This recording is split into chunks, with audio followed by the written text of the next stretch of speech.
tardes. Les damos la bienvenida a la edición central de MBD Noticias en este martes que parece lunes, Martín. Así es. ¿Cómo andás, Natalia? ¿Todo bien? Bien. Bueno, me alegro mucho. Espero que estén también ustedes de esa forma, encarando lo que serán, en nuestro caso, 90 minutos de información que conectan política con historia o con política de hace 200 años. Exacto. Volvemos al día de ayer o al recuerdo de este inicio de proceso de independencia, porque una referencia errónea del historiador Gerardo Caetano respecto a la ubicación política del general Fructuoso Rivera, fundador del Partido Colorado, durante la declaratoria de independencia en 1825, en un video oficial del gobierno, motivó una airada reacción de varios dirigentes de la colectividad, entre ellos el expresidente Julio María Sanguinetti, quienes reclamaron la inmediata rectificación del error. ¿Qué ocurrió en el documental editado por el gobierno para celebrar los 200 años de la Asamblea de la Florida?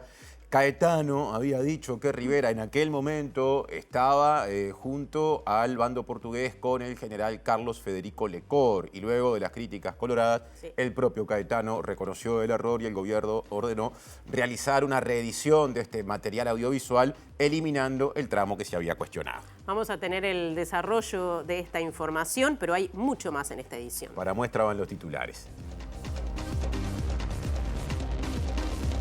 El cierre de la planta de Conaprol en Rivera sigue generando movimientos políticos, sindicales y sociales. En minutos, el Sindicato de Trabajadores de la Cooperativa, que fue recibido por el intendente Richard Sander, participará de una sesión extraordinaria en la Junta Departamental con los 3 diputados del departamento. La puesta en marcha de un plan piloto que incluye el escaneo facial de estudiantes del Liceo Público José Luis Invernici de Piriápolis como medida para controlar la asistencia generó desencuentros dentro del Codicen de la ANEP. El presidente Pablo Caggiani dijo que se van a cuidar los datos de estudiantes y docentes. La presidenta del INAU, Claudia Romero, dijo que el caso de la niña Luna, asesinada por su padre días atrás, puede repetirse si no hay un trabajo coordinado desde el Estado y una mejor detección y atención a las alarmas. Si bien en 2024 disminuyó la proporción de trabajadores y trabajadoras con ingresos laborales sumergidos respecto al año anterior, 500.000 de personas ocupadas percibe ingresos por su trabajo por debajo de los 25.000 pesos líquidos al mes, según un informe del Instituto Cuesta Duarte que analizará Germán de Agosto en su columna de Economía. El ministro de Defensa colombiano Pedro Sánchez confirmó que 34 militares fueron secuestrados después del operativo del domingo en el que el ejército abatió a un cabecilla de las disidencias de la FARC. El presidente brasileño Luis Inácio Lula da Silva afirmó en referencia al aumento de los aranceles de Estados Unidos que Brasil no aceptará insultos, ofensas ni petulancia de nadie e instruyó a sus ministros y ministras para que defiendan la soberanía del país en sus discursos públicos. Estamos, es un aquí amplio, como ya saben, porque nos pueden seguir a través de la web de TV Ciudad, tvciudad.uy, también a través del canal de TV Ciudad en YouTube, y nos pueden escuchar, eso es por Uniradio, 107.7 de FM Montevideo, cercanías, y su web uniradio.edu.uy, porque Uniradio es la radio de la Universidad de la República. Sigue Natalia, porque parece que llaman desde afuera. Llaman en primer lugar nuestro compañero Martín Duarte, que está en el Ministerio de Educación y Cultura y que además ha estado trabajando a propósito de estas reacciones por parte del Partido Colorado a este documental que elaboró la Presidencia de la República. Adelante, Martín.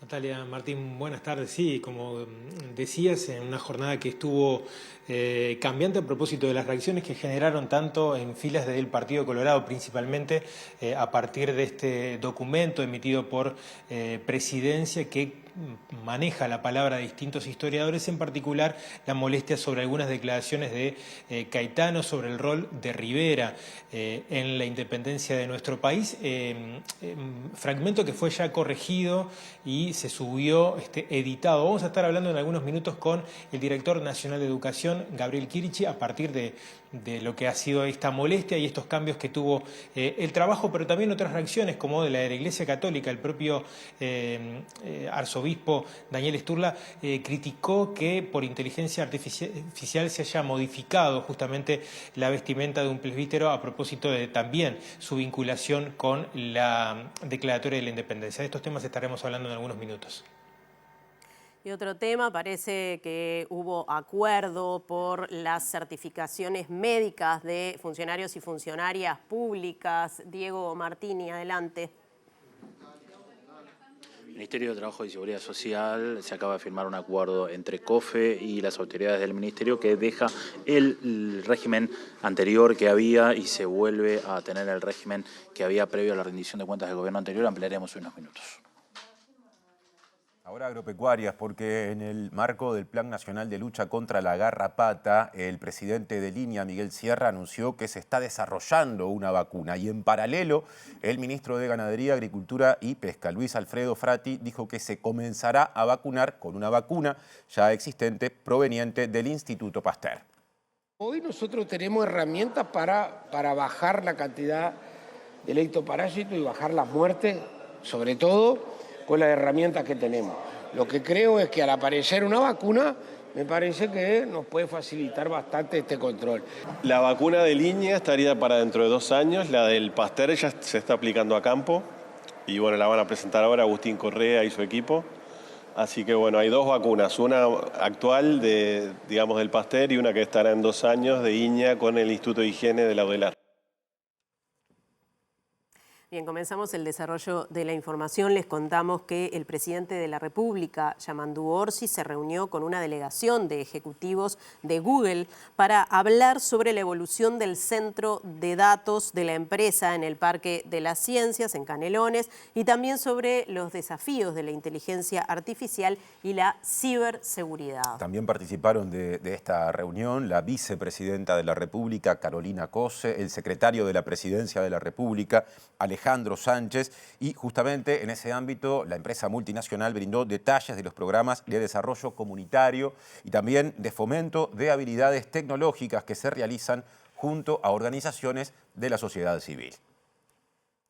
Uruguay tiene una historia, ha probado desde hace muchos años a través de la construcción de un cable submarino en copropiedad con Google, a través de generar los marcos normativos y las facilidades para que además Google instalara su data center acá, un data center enorme, ha generado a lo largo de estos años una relación de confianza y promoviendo más allá de los gobiernos de turno, lo cual es muy importante, fortaleciendo esa imagen de solidez de Uruguay, de un país conectado al mundo y de un país con una muy buena situación energética. O sea que sumamos marco normativo, energía, conectividad. Esperemos, vamos a esperar que madure la posibilidad de una cooperación más profunda. Fue una reunión para intercambiar ideas sobre temas de ciberseguridad y bueno, esperemos que con el tiempo y nuestro trabajo pueda madurar una relación de cooperación que va a ser beneficiosa para todos. Ellos no son del equipo del data center, pero sí, el data center sigue y sí estuvimos conversando de todo el programa de trabajo con la comunidad que Google está teniendo con un desembolso importante de dinero para fomentar la capacitación en la zona. Y bueno, por ahí nos fuimos un poco por las ramas porque verdaderamente es un programa de apoyo a la comunidad muy importante, cientos de miles de dólares invertidos por Google en los alrededores del data center para fomentar la capacitación y el manejo de tecnologías. Otro asunto que fue el destacado en portada, afirmaciones vertidas por el historiador Gerardo Caetano en el audiovisual oficial, ¿no?, que preparó el gobierno vinculado al bicentenario de la Declaratoria de la Independencia, acerca del rol que desempeñó en aquel momento el primer presidente constitucional y además líder del Partido Colorado, Fructuoso Rivera. Generaron reacciones precisamente en esa colectividad política reclamando que se asumiera que se había cometido un error. Y el propio historiador dijo que fue un error que se coló en el relato oral. Por el bicentenario de la Declaratoria de Independencia, el gobierno realizó una serie de celebraciones entre las que se incluyó un documental con la participación de distintos historiadores. La producción repasa el inicio del proceso que derivó en la Declaratoria de Independencia mediante la visión de diferentes historiadores uruguayos y de la región, entre los que se encuentran Ana Frega, Carlos de Masi, Ana Ribeiro, María Inés Moraes, Joao Paulo Garrido Pimenta, Gabriel Di Meglio, José Rila y Gerardo Gerardo Caetano. Es una afirmación de este último la que generó que varios dirigentes colorados, entre los que se encuentran el expresidente Julio María Sanguinetti, el exdiputado Ope Pasquet, el diputado Felipe Schipani y el senador Robert Silva, se expresaron en sus redes sociales solicitando corregir el error. No olvidemos que Fructuoso Rivera, el fundador del Partido Colorado, el 25 de agosto de 1825, estaba, digamos, del otro lado, estaba adhiriendo a las fuerzas del ECOR.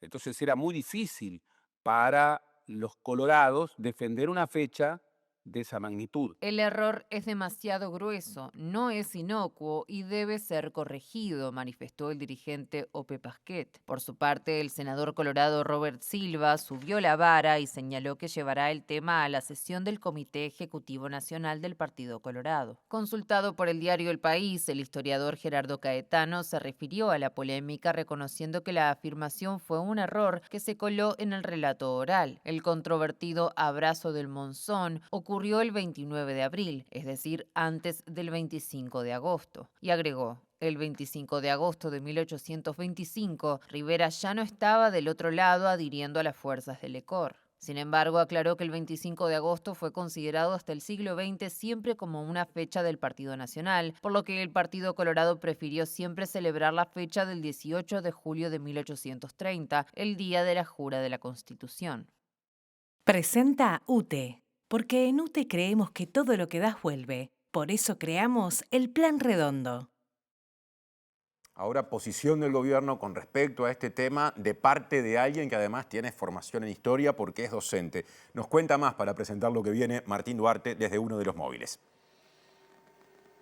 Gracias, Martín. Nos podrá aclarar también algunos datos a propósito de esta polémica. Estamos con el director nacional de Educación e historiador también, Gabriel Chirichi, para estar hablando un poco de lo que generó este documental de 30 minutos, como veíamos recién con la palabra de distintos historiadores, y que en la mañana de hoy, bueno, algunas expresiones también en redes sociales por parte de dirigentes, principalmente colorados, bueno, generó esta polémica. Gabriel, gracias por recibirnos. Finalmente el video fue editado.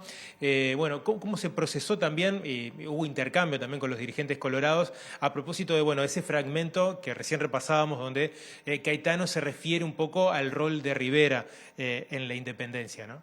Bueno, la verdad que lo primero siempre como saludar la posibilidad de intercambiar, de corregir democráticamente lo que estamos empezando a hacer, que es celebrar los 200 años desde, bueno, un trabajo plural, con diversas miradas políticas, sociales, académicas, ¿no? Y bueno, también creo que es muy lindo como que en sociedad podamos conversar de estos asuntos y también, de alguna manera, conocer qué cosas tenemos que saber corregir. En este caso lo que ocurrió, y creo que además el tono de Ope Pasquet fue un tono adecuado, ¿no? Es decir, elogiando el documental que tiene muchas voces de historiadores e historiadoras de diferentes líneas de investigación, de diferentes sensibilidades partidarias, porque están a Ribeiro, está Ana Frega, está Inés Morales, está Pepe Rila, por supuesto Gerardo Caetano, y dos historiadores también de la región, ¿no? Bueno, con esas voces diferentes hay un momento que a veces ocurre en una entrevista, ¿no? Es decir, no es lo mismo escribir que estar hablando, aunque no era en vivo, donde Gerardo comete un error temporal simplemente. Lo que está planteando es que Rivera no se había incorporado todavía, cuando sí ya lo había hecho en el abrazo del Monzón, pero no lo hace por marcar ese episodio en sí, sino tratar de explicar una polémica con respecto a las fechas y qué sistema, digamos, qué identificación partidaria tiene más blanca el 25 y más colorada el 30, ¿no? Ahí nosotros como comisión y como parte de quienes estamos trabajando detrás de esto, asumimos rápidamente de hablar con Gerardo y conversarlo, porque el error de que en la vorágine también de estar haciendo los videos, también los videos de inteligencia artificial, las actividades celebratorias, no pudimos advertir eso, y rápidamente Gerardo se comunicó con nosotros, también creo que hizo alguna declaración pública, hablamos con Ope Pasquet, en ningún caso había una intención de poner un dato erróneo, es como entre comillas, una fe de ratas moderna, haber corregido el video, la gente de producción lo hizo, y creo que además está bueno poder charlar que estas cosas, ¿no? Que siempre hay que mirarlas con cuidado, lejos tienen intención de convertir la conversación histórica en un tema de hinchadas o de tribunas, sino que ¿Cree que se transformó en una conversación política a partir de cómo quedaba parado, en este caso, el Partido Colorado, por ejemplo? Yo creo que no, porque Ope Pasquer rápidamente, primero lo que puso Ope fue, habrá sido un lapsus de Gerardo, después conversamos también con Ope y lo que tiene esto es la posibilidad también de razonar entre todos cuáles son los sentidos. Lo que él temía es que pudiera alguien tomar ese dato como para realizar una campaña en contra de Rivera. Nosotros lo que mostramos, tanto en este video como en otros, en el propio trabajo que hicimos con inteligencia artificial, la figura de Rivera aparece sumándose a las fuerzas orientales antes de las leyes del 25, por lo tanto, lejos está una intención de generar eso, y al mismo tiempo sí yo creo que es importante, y en este caso lo digo como profesor y como director de educación, ¿no?, también compartir que estos materiales que nosotros estamos haciendo son parte de una institucionalidad que tiene una creación, una construcción que es colectiva y que es perfectible. Hay errores, hay erratas, ¿no? Lo que sí le hacemos con mucha dedicación, con mucho cuidado, con mucho celo de no caer en intenciones equivocadas. Y por eso también se puede corregir, ¿no? Algo parecido, ya aprovecho que estamos, ocurrió con el otro video, con el de inteligencia artificial, ¿no?, en donde que la inteligencia artificial es utilizada para darle vida a imágenes históricas, ¿no? Y en este caso la asamblea, ¿no?, la asamblea de notables que hizo las leyes, tuvo como principal referente, porque además la presidió, a el presbítero Francisco La Robla. La Robla, en uno de los cuadros, que es un cuadro de los años 40, de 1940 y pico, ¿no?, al parecer, porque es una luz un poco sombreada, ¿no?, está con vestimenta de sotana. La inteligencia artificial, al darle movimiento, convierte esa ropa en un saco con un chaleco que no sigue siendo sotana. Pero eso no es un dato que esté mal en sí mismo, porque, primero, el cuadro es una reconstrucción posterior, ¿no? Segundo, no sabemos si estaba de sotana o no. El propio de 1940, ¿no? Claro, incluso... Pero además hay otra cosa que es interesante. El cardenal Sturla compartió una captura de alguien que lo veía como una omisión de la Iglesia Católica, y conversamos también muy amablemente con Sturla, ¿no? Y yo le contaba que nosotros, cuando hacemos las pruebas de inteligencia artificial, tratamos de cuidar todos los detalles que sean lo más verosímil históricamente. Nos llegó a ocurrir que con el cuadro de los 33 orientales de Blanes nos aparecía un lavallejas con lentes de sol, ¿no? Porque los productos que se van generando son a veces propios de cómo leen esos dispositivos de inteligencia artificial la imagen. Pero en este caso, desde la construcción del video, la idea de la presencia del presbítero La Robla es central, porque incluso cuando va llegando los diputados de Rocha, pasan por la habitación de La Robla, lo ven redactando las leyes, no hay ninguna omisión a nada que tenga que ver con el papel de los sacerdotes, que tan importantes fueron en nuestra historia, porque en nuestra historia, así como hubo sacerdotes que apoyaron a Artigas, o quizá el fundador de nuestra Biblioteca Nacional, Damaso Antonio Larrañaga, pero además la participación de lo religioso, de lo eclesiástico en la comisión, también para nosotros es muy importante. Nosotros, cuando creamos la comisión, llamamos directamente para ser parte al rector de la Universidad Católica, una de las principales historiadoras, docente años en la UCUDAL. Hemos conversado también con alguien que para nosotros también es muy referente de comprender toda la cultura misionera que integra la comisión, como Óscar Padrón Fabio. Entonces, yo creo que es importante tener estas conversaciones y saber además que en la difusión de diferentes miradas sobre la historia tenemos que ser capaces de encontrarnos en aquellos puntos en donde, pese a tener diferencias, podemos ver una construcción democrática con capacidad de integrar las distintas miradas, y no en un detalle pensar que hay una omisión adrede, porque en realidad nosotros, como parte de la historia de nuestro país, sabemos que, lo viene trabajando la historiografía, somos fruto de una sociedad de fronteras, y en esa sociedad de fronteras hay lugar para todos, y lo lindo es poder conversar de esto para seguir aprendiendo. Totalmente. Gracias por estos minutos, Gabriel, por la explicación.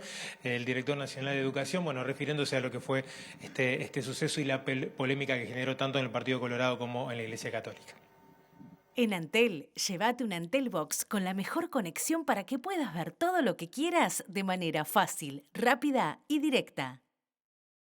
Ahora, asuntos laborales del sector público, nos cuenta más Diego Martini desde nuestro otro móvil en esta edición central. Lo estamos viendo y lo empezamos a escuchar. Sí, compañeros, como anunciamos, esta firma de este acuerdo o preacuerdo hasta que no quede ratificado por el sindicato de COFE con el Poder Ejecutivo por las certificaciones médicas. Estamos con el ministro de Trabajo y Seguridad Social, Juan Castillo, a quien le agradecemos por estos minutos. Bueno, ¿cómo ven esta firma de este preacuerdo que va a ser ratificado por los funcionarios de COFE? Nos parece muy importante, de hecho, que saludamos el trabajo tanto a la organización sindical como a nuestros propios negociadores, todo lo que fue el esfuerzo que se hizo desde que asumimos, primero dejando en suspenso el decreto que le cambiaba las reglas de juegos a todos los funcionarios públicos. La segunda, hacer precisamente caso a lo que la OIT recomendaba como un ámbito de conciliación, que era el espacio de tiempo que necesitábamos para discutir y precisar un poquitito mejor las cuestiones por las cuales habría que descontar o no cuando se estaba con licencia médica.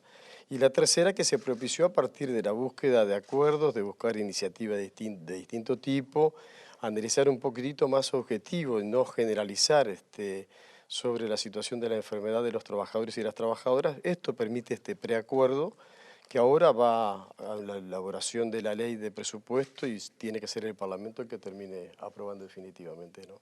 Ministro, aprovecho que lo tengo en vivo para consultarle por la situación del sector pesquero, que sigue complicada, que bueno, hace pocos días salieron barcos con personal que no está sindicalizado. ¿Cómo ve esta situación? A ver, recién mientras estábamos en la negociación me llamó un dirigente sindical de la pesca, seguramente mañana tengamos una reunión para ver cómo sigue. De hecho, de que se levantó la situación de conflicto, vienen saliendo las embarcaciones.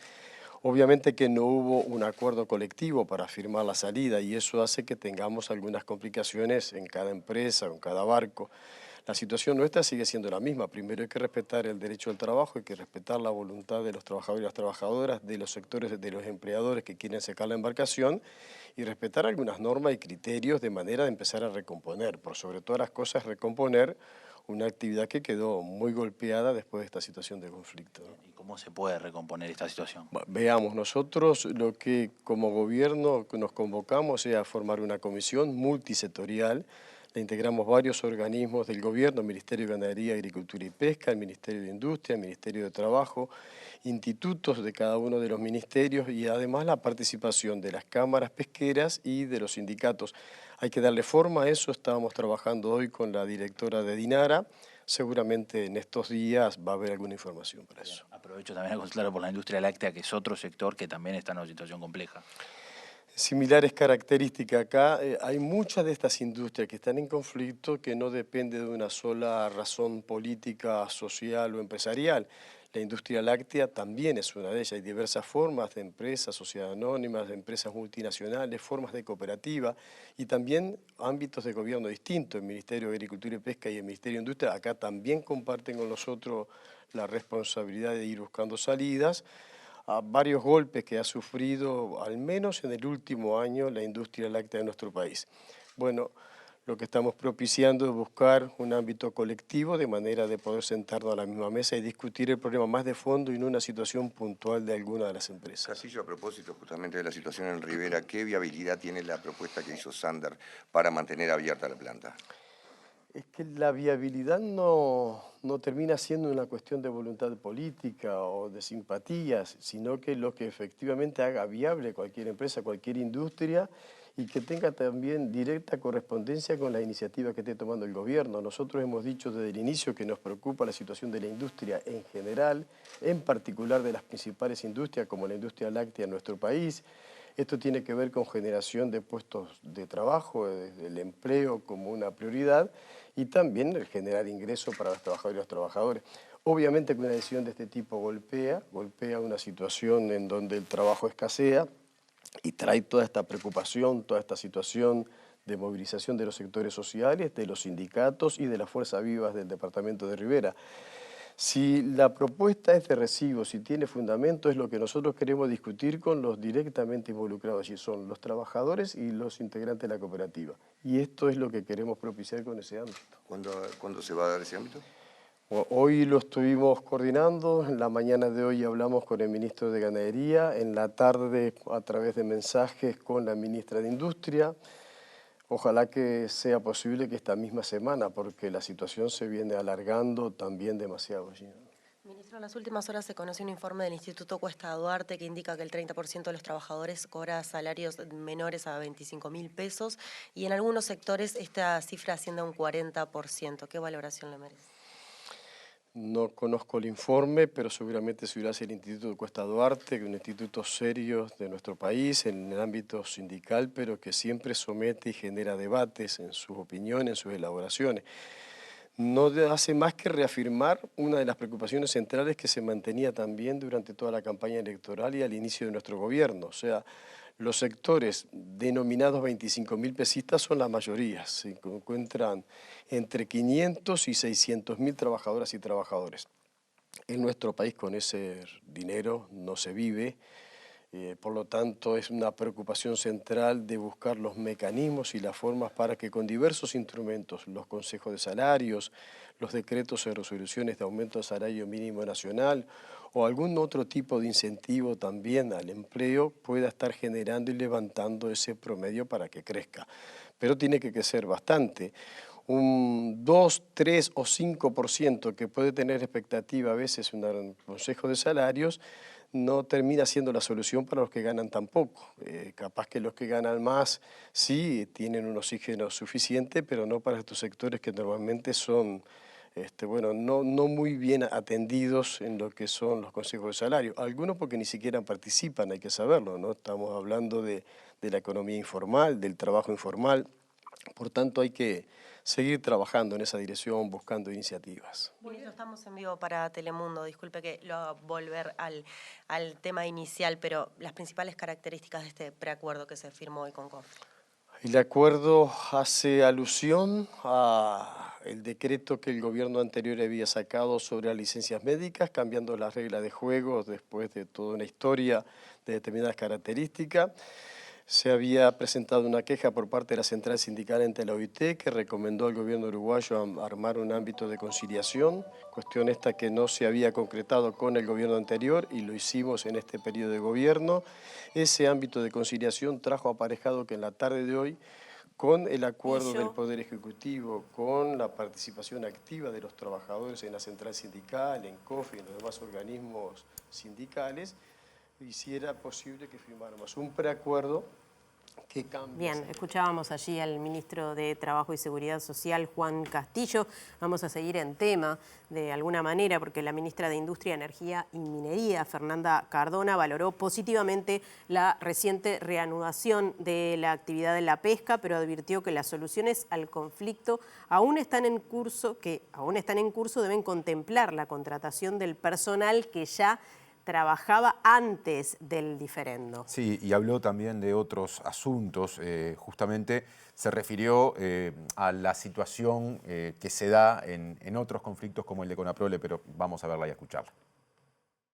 Ustedes saben que la semana pasada la pesca, los barcos pudieron salir a pescar, de alguna manera rescata parte de la zafra que quedaba, eso no es una mala noticia, pero seguimos también trabajando como corresponde en tratar de afianzar un acuerdo que sea perdurable en el tiempo y que nos permita no tener que ocuparnos de la misma forma o de los mismos problemas el año que viene, sabiendo que hay temas estructurales de la pesca que no vienen de este periodo ni del anterior y que tenemos que poder trabajar como una política de Estado. Tomar o llamar a trabajadores que están por fuera del sindicato perjudican poder llegar a un acuerdo. Bueno, yo creo que lo hemos conversado con ambas partes, tanto con el sindicato como con las cámaras. Ellos intentaron de parte de las cámaras generar los insumos y las listas de trabajadores y trabajadoras que estaban dispuestos o que también tenían un requerimiento de empleo. Eso no me parece mal. Por supuesto que en este acuerdo de más largo plazo que les decía, vamos a considerar toda la gente que venía trabajando en la pesca, ¿no? Es decir, nosotros en eso tenemos que poder equilibrar las realidades y como les dije desde el inicio, el gobierno tiene que generar los ámbitos de intercambio, de articulación y de la mayor igualdad posible, reconociendo también la gente que estaba trabajando antes del conflicto. Con respecto al cierre de la planta de Conaprole de Rivera, Cardona dijo que el Ministerio de Industria, Energía y Minería mantiene contacto con las partes involucradas, pero hizo énfasis en que en los acercamientos ocurridos durante la negociación previa a la concreción del cierre, el sindicato y la cooperativa no se pusieron de acuerdo. Más de la ministra Cardona, porque también dijo que desde la asunción del actual gobierno se está evaluando la posibilidad de importar gas desde la Argentina, idea que ayer manejó el intendente de Florida y ex embajador uruguayo ante el país vecino, Carlos Enciso. Sí, además desmintió los rumores sobre la renuncia de la presidenta de UTE, Andrea Cabrera, y aclaró que estuvo certificada, pero ya se reintegró. Me lo han preguntado extraoficialmente y les dije que para nada. Yo creo que no debería haber sido una noticia eso. Lo único que les voy a decir es eso. Es decir, me parece que hubo mucha especulación sobre afirmaciones que nadie tenía y creo que no debería ser una noticia una licencia por certificación médica. ¿Está trabajando ya? Sí, está reintegrada. Por eso digo que me parece que hubo algunas afirmaciones que estuvieron fuera de lugar. Así, Cardona aludió a publicaciones periodísticas que en su momento informaron que la presidenta de UTE tomó licencia médica el 11 de agosto en medio de rumores en el ente sobre una eventual renuncia, hecho que al momento no ocurrió. En otro orden, la ministra no descartó la importación de gas proveniente de Argentina y aseguró que ya habló al respecto con autoridades provinciales de ese país. En marzo, antes de que terminara el primer mes que asumimos, estaba en Neuquén como ministra, tuvimos una reunión con el gobernador de Neuquén, conocí Vaca Muerta, conocí los yacimientos, estuvimos trabajando muy mancomunadamente, también me acompañó la presidenta de ANCAP, Cecilia San Román, así que desde marzo hasta acá estamos trabajando en que eso sea una posibilidad que podamos transmitir en algún momento. Además, Cardona prefirió no adelantar detalles del próximo ajuste de las tarifas de los combustibles que va a entrar en vigencia el próximo lunes, 1 de septiembre.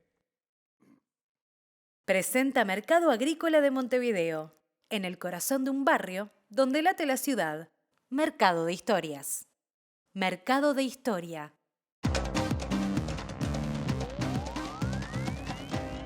¿Qué tal? Buenas noches. Abrimos el capítulo internacional y volvemos a hacerlo desde Colombia, donde el proyecto de paz total del presidente Petro parece naufragar invariablemente. Esto es porque a los hechos conocidos de violencia en los últimos días, que dejaron casi 20 muertos en 2 episodios distintos, se suma hoy el secuestro de 34 militares del ejército colombiano por parte del Estado Mayor Central, la principal disidencia de las FARC. Esto se dio tras un enfrentamiento en la zona amazónica del Guaviare, donde murieron 11 guerrilleros, otros 2 fueron detenidos, pero cuando se retiraban los militares fueron secuestrados, lo cual ha motivado no solamente la intervención de organismos internacionales, sino del propio gobierno colombiano, que intenta de esta manera rescatar a sus soldados, pero en medio de una situación muy compleja con las disidencias de las FARC.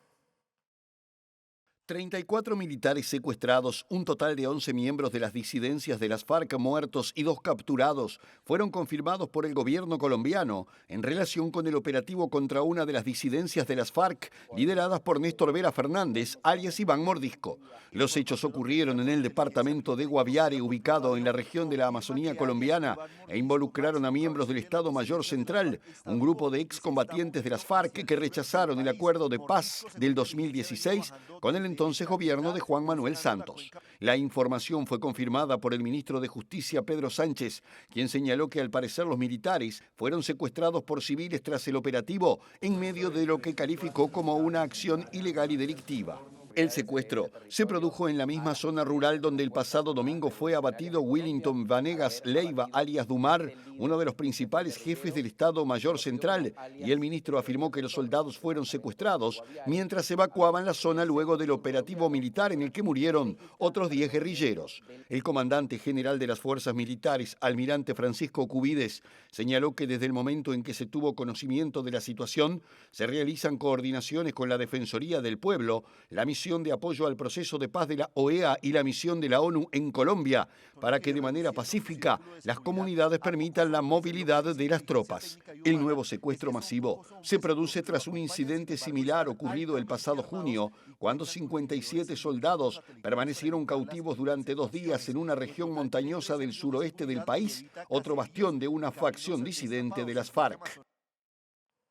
El presidente brasileño Lula da Silva dijo que el presidente de Estados Unidos, Donald Trump, pretende erigirse como el emperador del mundo. Esto a raíz de una serie de amenazas pronunciadas justamente por el mandatario estadounidense vinculadas con nuevas restricciones y aranceles adicionales en el caso de que Brasil tenga una respuesta también correlativa con lo que le ha planteado el gobierno de Trump en materia de aranceles. Todo esto se conoció además en el día en que el gobierno estadounidense le retiró la visa a otro ministro, en este caso de Justicia de Brasil, Ricardo Lewandowski, como medida de fuerza. Todo esto está relacionado además con la coerción y la presión que está ejerciendo el gobierno de Estados Unidos ante el brasileño por la situación que enfrenta el expresidente Jair Bolsonaro. El presidente brasileño Lula da Silva dijo este martes que el gobierno estadounidense revocó la visa de su ministro de Justicia, Ricardo Lewandowski, una decisión que calificó de irresponsable en medio de la crisis diplomática entre ambos países. Durante una reunión de gabinete en Brasilia transmitida en directo, el mandatario expresó solidaridad a su ministro ante el gesto irresponsable de Estados Unidos de revocarle la visa en medio de la imposición de aranceles punitivos del gobierno del presidente Trump, así como retiro de visas y sanciones financieras a altos funcionarios en reacción al juicio por presunto golpismo contra su aliado, el expresidente Jair Bolsonaro. Lula da Silva acusó a su homólogo estadounidense de pretender erigirse en un monarca mundial en respuesta a una advertencia del republicano y con una gorra en la que se lee "Brasil es de los brasileños" con un fondo de color azul, en aparente oposición a la gorra MAGA que utiliza el presidente Donald Trump.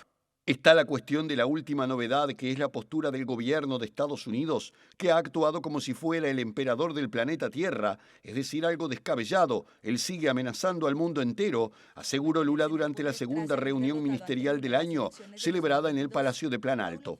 En la víspera, Trump amenazó en su red Truth Social con aranceles adicionales sustanciales y restricciones a la exportación de tecnología y chips altamente protegidos de Estados Unidos si se aplican medidas restrictivas a las empresas tecnológicas estadounidenses.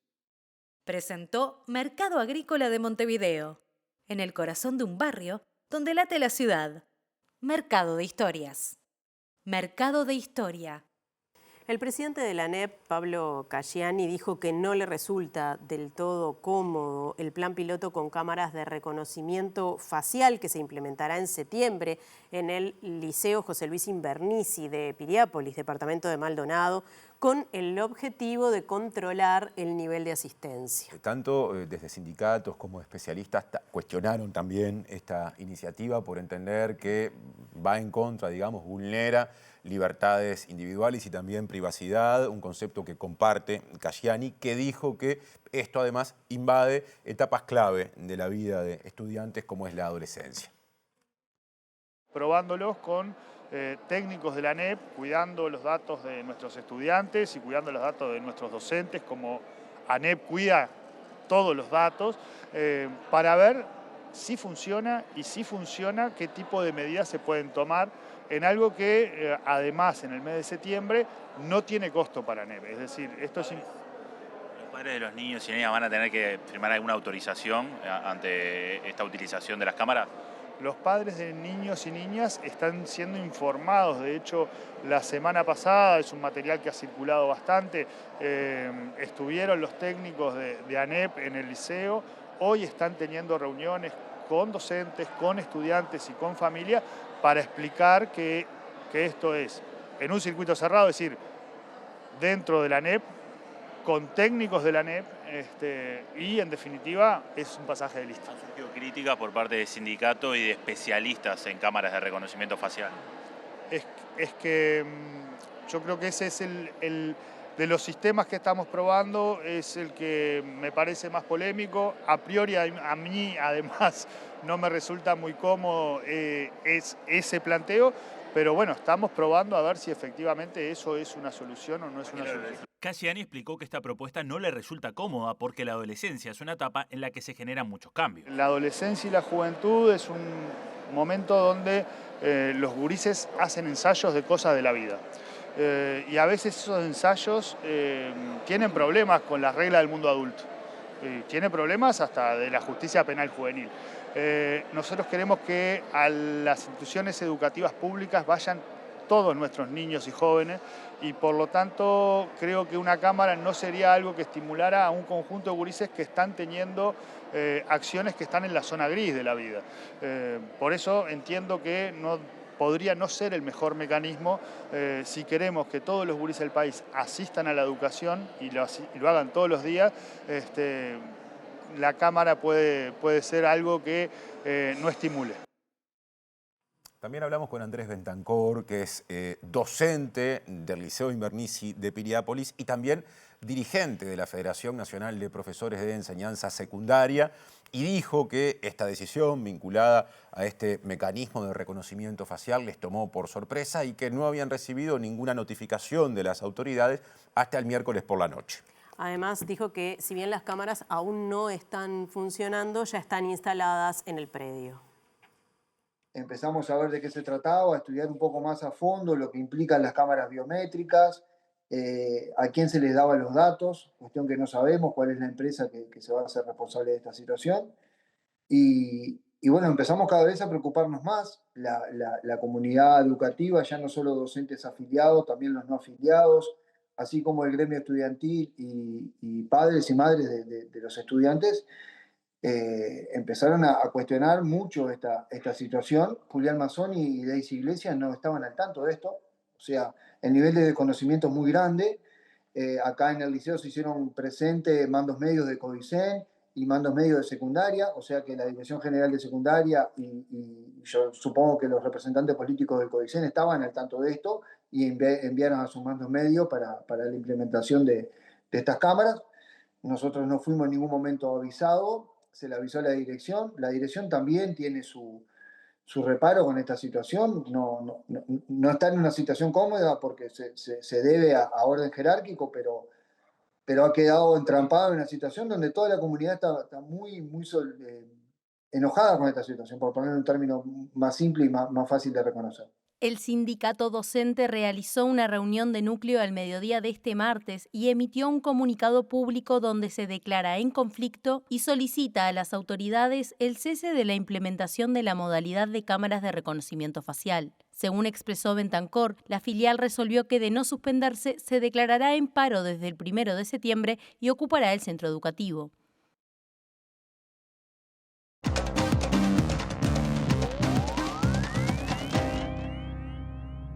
Hoy es martes, día de recibir al economista Germán de Agosto. ¿Cómo andas, Germán? ¿Cómo andas, Natito? ¿Bien? Bien.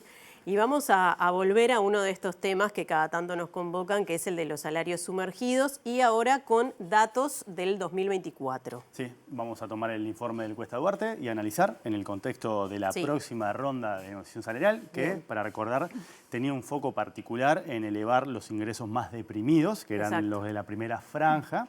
Así que esto aporta insumos desde otro lugar. Acá básicamente lo que tenemos es la foto del 2024 y separamos en el universo de personas ocupadas donde se ubican según las distintas franjas de ingreso.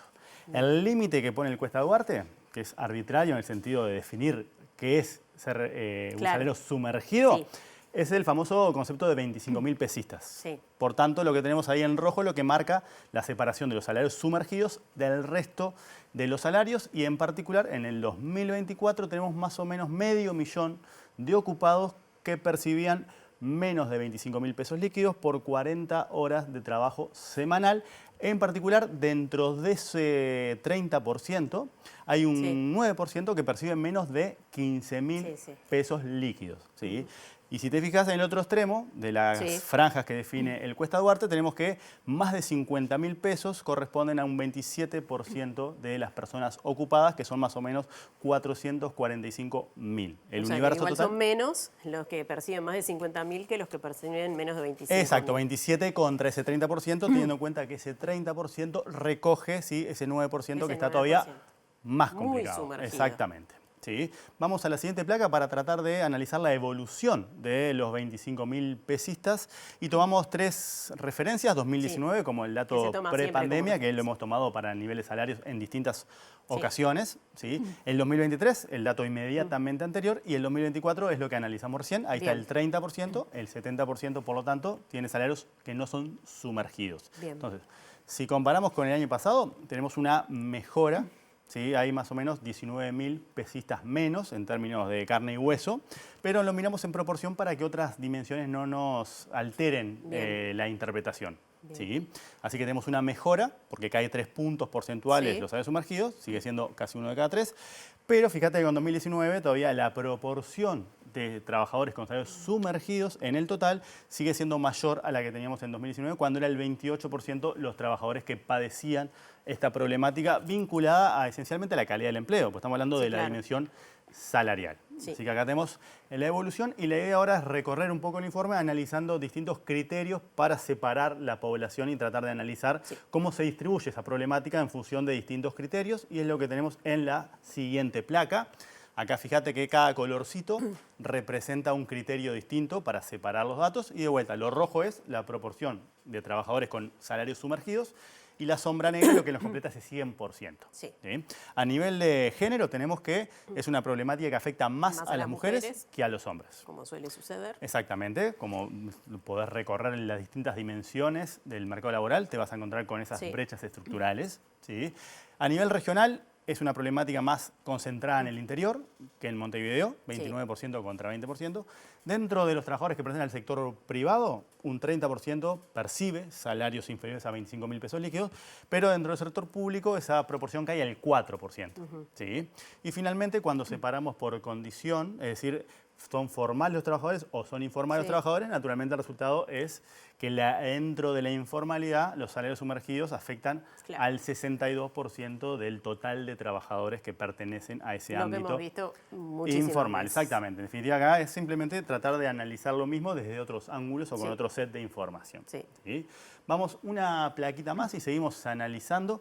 En este caso, otra brecha estructural que tiene que ver con los problemas estructurales de inserción que afectan a los jóvenes y que lo analizamos en la tasa de actividad, tasa de empleo, tasas de empleo, informalidad y salarios. En todas las dimensiones muestra una problemática de inserción estructural al mercado de trabajo que es fundamental porque las condiciones en las que una persona se inserta terminan condicionando la trayectoria futura de ese trabajador. Así que acá lo que tenemos, la lógica del gráfico es las distintas columnas corresponden a distintos tramos etarios. ¿Sí?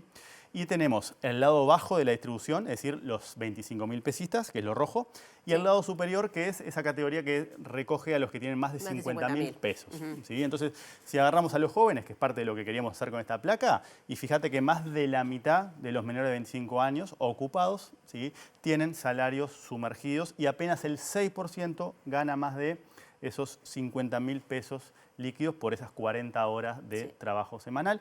Naturalmente la problemática se extiende hacia todos los demás segmentos, pero en mucho menor medida, es decir, los jóvenes también están sobrerepresentados en la problemática vinculada a la retribución salarial de la mano de obra. ¿Sí? Vamos un poquito más y nos metemos en el vínculo que hay en esta placa que sigue, en el sector de actividad al que pertenece el trabajador y cómo se distribuye la problemática de los 25.000 pesistas. La disparidad. Lo ves, ¿no? Acá justamente vemos que los que están más abajo son los más complicados, es decir, en el sector vinculado a ganadería, agricultura y pesca, el 45% de los asalariados percibe un salario inferior a ese umbral arbitrario que estamos trabajando. Servicio doméstico, 42%, restaurantes y hoteles, comercio, sectores muy afectados, esos dos, por todo lo que ha sido el post-pandemia, que no se han terminado de recuperar, cuyo poder de compra también sigue bastante. El servicio doméstico, uno de los reclamos que se ha hecho justamente hace poquito fue el día de la empleada doméstica y era uno de los reclamos más claros, ¿no? Exacto, acá lo ves. Salario. Acá se ve que es súper ilustrativo de ese tipo de problemáticas que naturalmente a medida que seguimos avanzando hacia arriba vamos encontrando que esa problemática en algunos sectores, en particular en el sector de la información, las comunicaciones, es bastante menor porque afecta apenas a un 6%. Es decir, cuando miramos a nivel sectores encontramos un montón de realidades distintas, pero hay 4 sectores que destacan justamente por la alta proporción de asalariados con salarios deprimidos, ¿sí?, o 25.000 pesistas, o salarios sumergidos, como lo quieras poner. ¿Sí? Y vamos a la siguiente placa, ¿sí?, para meternos en el vínculo entre el mercado laboral y la pobreza. ¿Sí? Es decir, el trabajador que es pobre, efectivamente lo que estamos plasmando acá, ¿no? El ocupado que pertenece a un hogar cuyo ingreso no es suficiente para superar la línea de pobreza. Hay que tener una precisión metodológica. Cuando se considera para medir la pobreza, se toman otros ingresos además del ingreso salarial, o sea que no es directa la comparación entre este ingreso y el ingreso que define la línea de pobreza, pero la retribución salarial es la más importante que tienen los hogares uruguayos. Y acá, si te fijas, naturalmente, del total de ocupados, ¿sí?, que eran ese 1,5 millones que estamos viendo, bueno, 179.500 viven en un hogar que es pobre. Y dentro de esos, el 68% percibe justamente salarios sumergidos, que es lo que marcamos en esa franja roja. Casi un 30% percibe menos de 15.000 pesos por esas 40 horas. Y en el otro extremo, naturalmente, es muy poquito la proporción que justamente tiene un ingreso que supera ese otro criterio de los 50.000 pesos. Claro. ¿Sí? Sí. O sea que, está claro. Cuando hablamos de desigualdad, este también es un factor importante a tener en cuenta. por supuesto, dado el peso que tiene el ingreso salarial en los ingresos totales de los hogares. Y también lo habíamos visto, esta misma problemática también se desprendía de las propias pautas del Poder Ejecutivo para los consejos salarios. Porque te acordás que había 3 franjas. Por franjas. Y en la tercera franja, que era la de ingresos altos, superiores a 168.000 nominales, solamente teníamos un 6% de los trabajadores que iban a negociar. Es decir, acá estamos dialogando con la misma problemática desde 2 lados distintos. ¿Sí? Así que tenemos la actualización del informe del Cuesta Duarte correspondiente al 2024. Unos datos importantes para tener en cuenta en esta ronda de negociaciones, pero además para tener en cuenta a la hora de elaborar políticas sociales, laborales, económicas, etc. Exactamente, ¿no? Como te dialoga todo eso, y si vas para atrás, naturalmente ves que estas cosas no cambian tanto, más allá del ciclo económico. Claro, lamentablemente. Muchas gracias, Germán. Hasta la semana que viene. Nos vemos, Nati. Les contamos que la presidenta del Instituto del Niño y el Adolescente del Uruguay, Claudia Romero, dijo que el caso de la niña Luna, asesinada por su padre días atrás en Maldonado, puede repetirse si no hay un trabajo coordinado desde el Estado y una mejor detección y atención a las alarmas. Mientras tanto, equipos técnicos del organismo SEAD del INAU están evaluando los procesos y los protocolos para mejorar la atención de este tipo de situaciones a futuro y hacerla más eficiente. Muchas cosas se aprenden a través del caso Luna. Una es que la violencia nos está estructurando, que hay una situación casi de alarma, ¿no? Uno tiene la sensación de estar en un campo minado y que estas situaciones pueden volver a repetirse si no trabajamos de forma efectiva e integrada.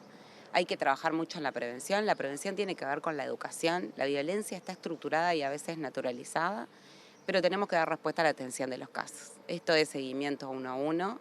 Tenemos que poder detectar las alarmas desde el INAU, la frecuencia de los seguimientos, pero también la redacción de los informes, porque en los informes también va la postura de institución como garante de protección de los derechos. Romero informó que las 2 hijas de la policía que se suicidó días atrás están en custodia de una hermana de 20 años y de una tía. El INAU está trabajando de forma conjunta con otras instituciones para evaluar la situación y tomar medidas que no incluyan revictimizar a las niñas. La jerarca destacó que el organismo solicitó un presupuesto que atienda estrategias anteriores y que permita cambiar situaciones que se consideran necesarias, con foco en adolescencia. Romero recordó que el actual directorio asumió con una deuda de 2.400 millones de la anterior administración. Ahora noticia diferente pero vinculada, porque en el marco de una operación internacional se logró desarticular a un grupo de WhatsApp que tenía el objetivo de compartir imágenes de explotación sexual infantil. Según informó la Fiscalía, se realizaron 2 detenciones y se incautaron celulares y otros aparatos electrónicos. En el marco del trabajo de la organización Aliados por la Infancia 5, este martes se realizó un operativo a nivel de las Américas contra la explotación sexual infantil en el que se intervino en 15 países, entre los que se encuentra Uruguay.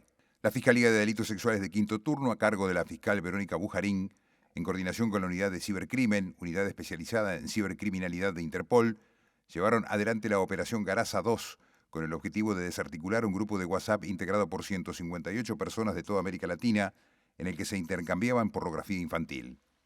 Según informó Fiscalía, se presume que 5 de ellos eran uruguayos. En el marco de este operativo, en Uruguay se realizaron 4 allanamientos en los que se incautaron celulares y otros aparatos electrónicos y hubo 2 detenciones. La información surge de reportes llevados adelante por la organización Centro Nacional para Niños Desaparecidos y Explotados, que capta a personas dedicadas a la difusión de material de contenido de explotación sexual infantil. El comunicado de Fiscalía informó que desde la inauguración de la Fiscalía de Delitos Sexuales de Quinto Turno en febrero de 2024, y gracias al trabajo conjunto con la Unidad de Cibercrimen, se han logrado al menos 25 condenas por este tipo de delitos y en 4 casos se ha podido rescatar víctimas.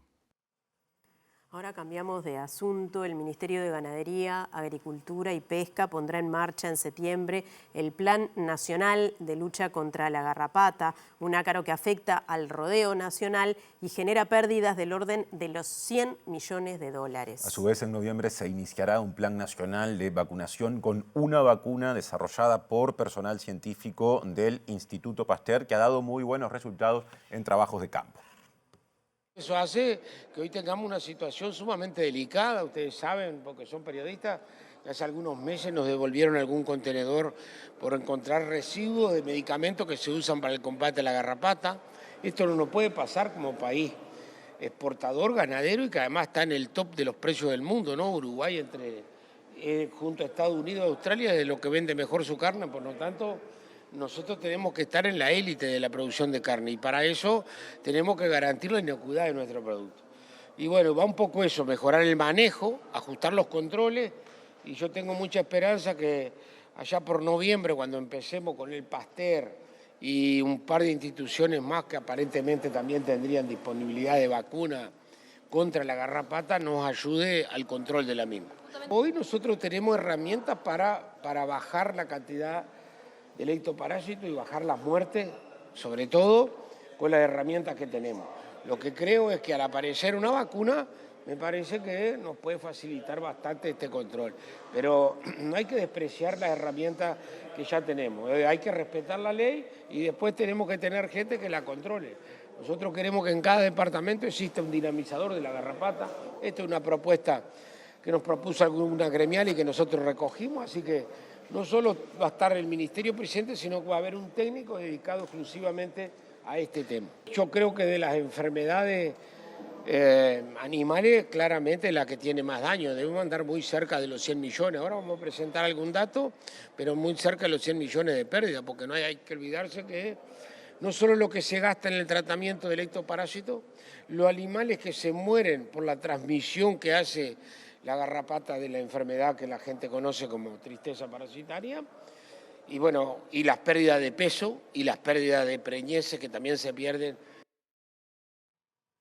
Más de este asunto, el Instituto Nacional de Investigación Agropecuaria, hablamos de línea, lleva adelante 4 líneas de acción en el marco del Plan Nacional de Lucha contra la Garrapata. El presidente del directorio de ese instituto, Miguel Sierra, destacó que Línea está desarrollando una vacuna junto al Instituto de Higiene de la Facultad de Medicina de la Universidad de la República, que se sumará en 2 años a esta que ya está aplicando el Instituto Pasteur. Bueno, el INEA, Instituto Nacional de Investigación Agropecuaria, como tú decís, tiene 4 estrategias de actuación. Una, estamos analizando la resistencia a los acaricidas que hay en Uruguay, porque se están aplicando productos químicos, pero algunos han generado resistencia a la garrapata. Entonces hay que identificar esas resistencias para usar los agroquímicos más efectivos. El otro, estamos apoyando también la evaluación de hongos entomopatógenos, que son todo el tema de los bioinsumos, que son hongos que afectan a la garrapata y también es otra estrategia de control. La tercera es vacunas, estamos desarrollando en línea vacunas, a su vez el Pasteur también está desarrollando una vacuna. En nuestro caso el INEA la está desarrollando con el Instituto de Higiene de la Facultad de la UDELAR, de Facultad de Medicina de la UDELAR. Y la última estrategia es edición génica, es transformar o modificar el genoma de la garrapata para un control mucho más efectivo, esterilizando la futura generación.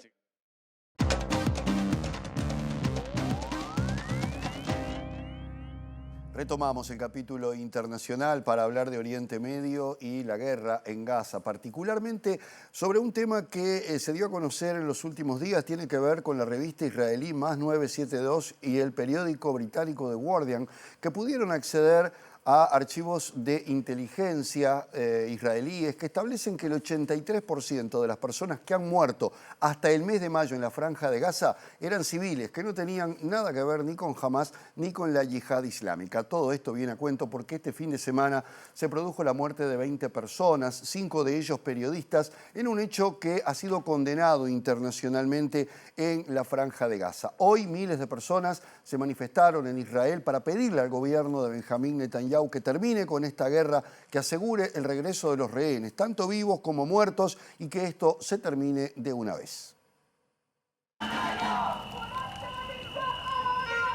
Cientos de manifestantes que piden el fin de la guerra en Gaza y el regreso de los rehenes tomaron este martes las calles de Israel antes de una reunión del Gabinete de Seguridad que podría abordar la reanudación de las negociaciones para una tregua en el territorio palestino.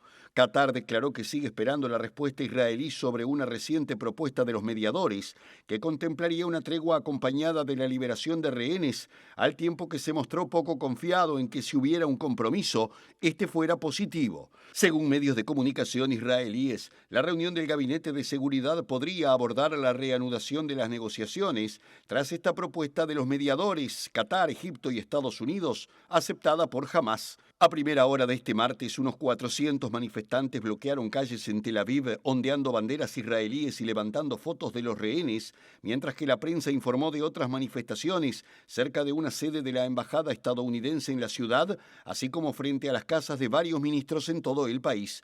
En otro orden, el ejército israelí entregó este martes los resultados preliminares de una investigación sobre el ataque que perpetró un día antes y en el que mató a 20 personas, incluidos 5 periodistas, y según el comunicado castrense, 6 de las víctimas eran terroristas y en la zona había una cámara instalada por Hamás como argumento, mientras que la ONU pidió una pesquisa completa y la Unión Europea calificó el asalto de inaceptable.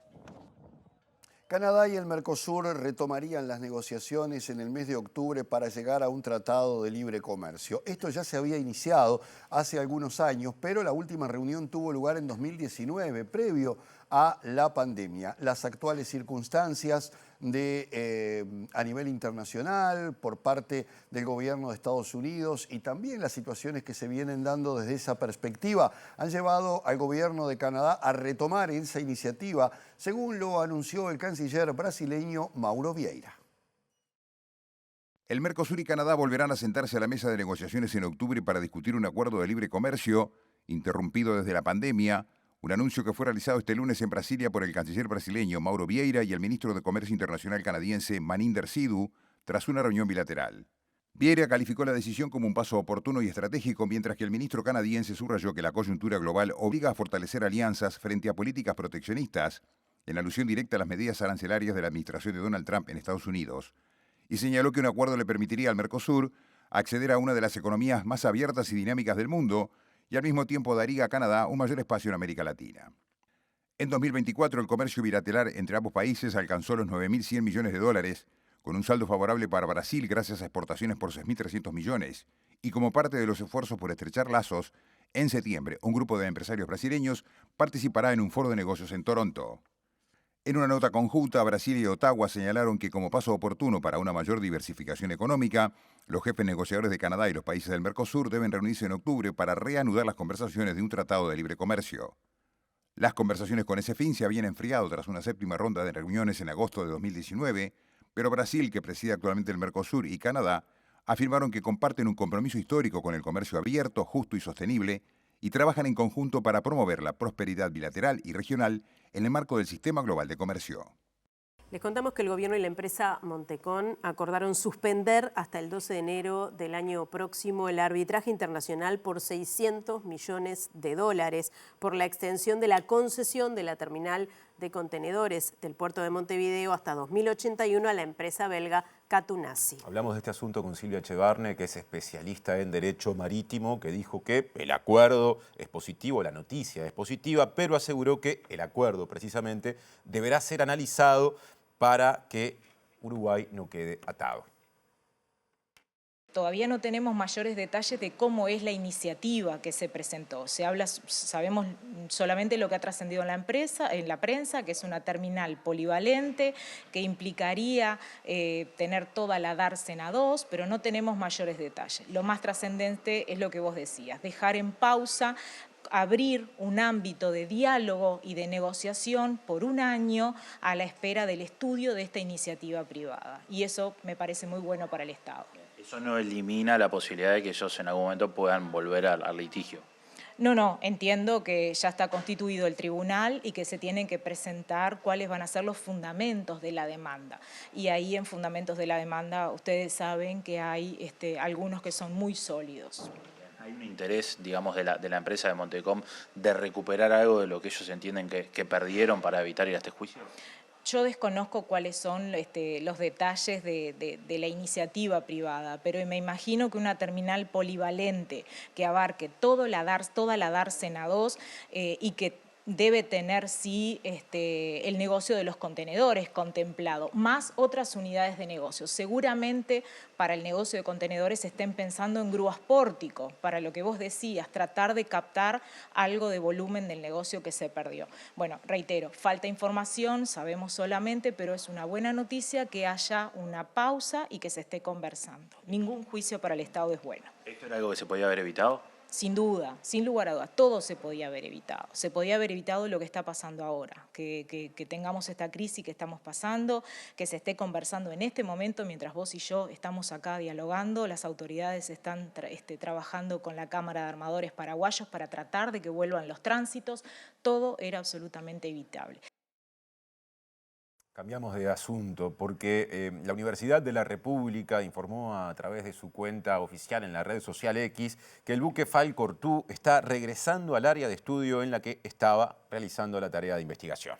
El barco había regresado al puerto de Montevideo después de que se comprobaran fallas técnicas el domingo pasado, por lo que requirió reparaciones para volver a alta mar. El Smith Ocean Institute, organización a la que pertenece la embarcación, emitió un comunicado en el que aclaró que nadie resultó herido y que las dificultades técnicas fueron en la estructura A-frame. De acuerdo con el instituto, este tipo de incidentes son poco frecuentes y nunca antes había ocurrido algo así en una expedición del Falcortú. Esta mañana, la UDELAR explicó que la reanudación de las transmisiones en vivo del equipo científico se va a anunciar oportunamente a través de las redes sociales.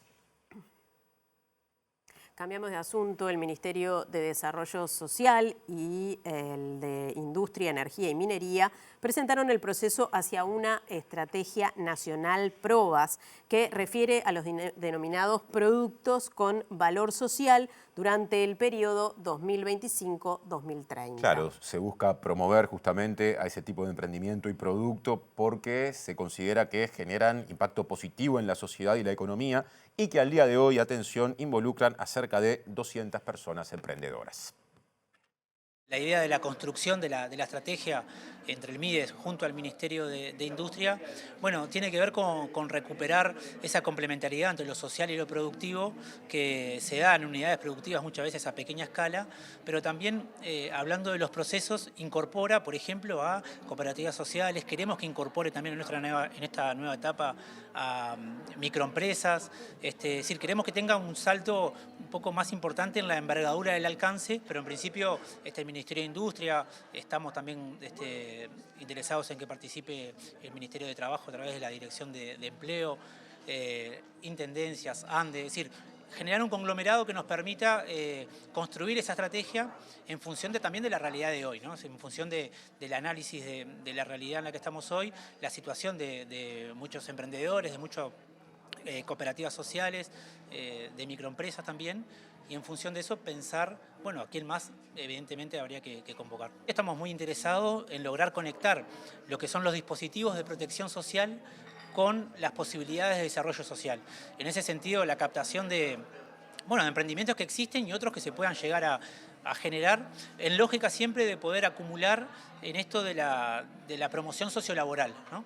Hoy nosotros estamos involucrando a 150, 200 emprendedores, que son los que estamos teniendo contacto hoy, pero también hablamos de un trabajo con cooperativas sociales, con procesos de valor social vinculado a cooperativas sociales, incluso procesos de valor social asociados o incorporados a las compras con valor social que pueden hacer desde las distintas instituciones públicas o privadas. Así que entendemos que, que el escalón de hoy es un piso, pero estamos convencidos de que en la estrategia vamos a poder ir sumando muchos más. Cambiamos de asunto. Hubo 11 paros en distintos sectores durante el mes de julio y con esto se confirma el aumento o un aumento moderado de la conflictividad laboral que según el Observatorio de la Universidad Católica alcanzó 55 situaciones en los primeros 7 meses medidos de este año. Para la investigadora Eloísa González, en Uruguay no se anticipan los conflictos pese a que las demandas son similares y se repiten cada año y las partes se enredan en disputas ideológicas que no tienen que ver con los reclamos. En julio se dieron 11 conflictos más, según nuestra manera de medirlos, y esto implica que ya vamos a la mitad del año con 50 y pico de conflictos, que es lo esperable. Nosotros siempre medimos la conflictividad desde el año 95 y van más o menos 100 conflictos al año, 100 y pico. Para la investigadora, si bien lo habitual son conflictos puntuales, la existencia de situaciones más extendidas en el tiempo revela problemas estructurales. Son todos temas que están sobre la mesa. Lo que pasa es que no nos podemos... La génesis de la conflictividad es otra. Lo que pasa es que, bueno, después los actores se enredan con distintas disputas que tienen que ver más con ideología a veces o con maneras de ver el mundo. Pero al final del día, las relaciones laborales deberíamos tener mucha más capacidad como trabajadores, como empresarios, de sentarnos en la mesa a pensar con seriedad el tema de la inteligencia artificial, el tema de género, el tema de las condiciones de trabajo, conciliación vida laboral, pensar en productividad, pensar en la flexibilidad no como una precarización de las condiciones de trabajo, sino con cabeza, con cintura, con decir, bueno, si somos un poco más flexibles en algunas cuestiones, podemos ganar los dos. Bien, y antes de irnos, les contamos que Uruguay conmemoró el bicentenario de la Declaratoria de la Independencia con un evento especial en el pabellón de la Expo Universal Osaka 2025. La actividad incluyó un saludo del músico uruguayo Rubén Rada en el marco de una serie de actividades para la promoción internacional del país que busca acercar a las y los uruguayos y proyectar la imagen de Uruguay en el mundo. El evento se realizó en el marco del tema de la Expo, que fue diseñar la sociedad del futuro para nuestras vidas, según el cual Uruguay busca compartir sus logros en estabilidad social, sostenibilidad y calidad de vida. Se llevó a cabo en el pabellón de Uruguay en la Expo Universal Osaka 2025, que se inició el 13 de abril y se extenderá hasta el 13 de octubre de 2025, de este año. La Expo es una plataforma clave para generar visibilidad y establecer contactos estratégicos, atrayendo inversiones y promoviendo el comercio. Se busca destacar el potencial de Uruguay en sectores como la agroindustria, la tecnología y las energías renovables, así como fortalecer los lazos culturales y de negocios con Asia-Pacífico. Más de 28 millones de visitantes de todo el mundo tienen la oportunidad de visitar el pabellón uruguayo. Y ahora nos metemos en el repaso del pronóstico del tiempo. Ya estamos cerquita de la puerta de salida. Veremos qué dice Inumet, qué pronostica para las próximas 48 horas, empezando por lo previsto para mañana, día miércoles, como siempre decimos, en Montevideo y área metropolitana. En la mitad de la semana el sol va a estar bastante brillante y grande, allí lo vemos en el dibujo. El cielo estará claro y algo nuboso tanto en la mañana como en la tarde-noche. La temperatura mínima será de 7 grados y la máxima de 19. Pasado mañana, jueves 28 de agosto, capital y cercanías, por la mañana se espera que el cielo esté nuboso, con periodos de algo nuboso y que haya neblinas. Y por la tarde y la noche, cielo nuboso, con periodos de algo nuboso, dice el pronóstico. Temperaturas extremas pronosticadas van subiendo, mínima 8 grados, máxima 21. Estuve repasando el pronóstico de varios meteorólogos y parece que el veranillo se extiende hasta el viernes, pero después el temporal de Santa Rosa. Paraguas en mano. Exacto. Siempre que el viento lo permita. Sí, está difícil, pero bueno. Sí. Y bueno, nos vamos disfrutando del veranillo por ahora y los dejamos con lado B en la pantalla de TV Ciudad y luego el resumen de MD Noticias en síntesis. Y mañana temprano a las 8 estará al aire la primera edición de MD Noticias, a las 13 el segundo turno informativo y les esperamos con Natalia desde las 18:30. Que pasen muy bien. Gracias por estar.